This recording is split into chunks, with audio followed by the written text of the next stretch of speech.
Iginiit ng bagong Senate Majority Bloc na hindi na si Senator Alan Peter Cayetano ang Senate President, kundi pinalitan na siya ni Senator Sherwin Gatchalian na naihalal bilang bagong Senate President pro tempore at acting Senate President matapos ang huling sesyon bago ang adjournment sinidye kahapon.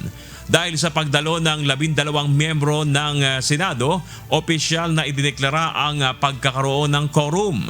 Sa gitna ng reorganisasyon, inihalal si Senator Sherwin Gatchalian bilang bagong Senate President pro tempore.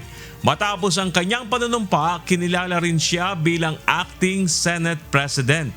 Alinsunod sa mga panuntunan ng Senado dahil sa kawalan ng dating Senate President. Sa issue ng quorum, binanggit ni Senator Gatchalian ang jurisprudence o desisyon ng Supreme Court noong 1949 sa kasong Abelino versus Cuenco. Sa kasong ito, kinilala ng korte na kapag may 12 miyembro ng Senado ay mayroon ng quorum.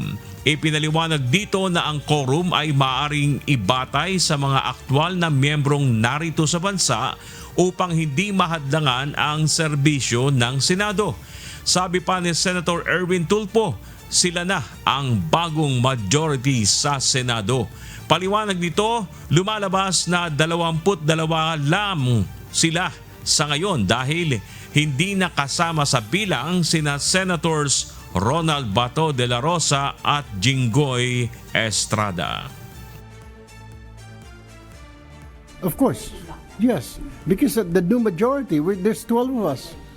There's 12 of us.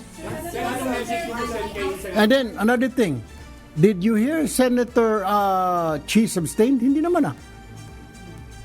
So he did not abstain doon sa mga when we said when Senator Win said na declare all committee seats vacant except for the Senate presidency.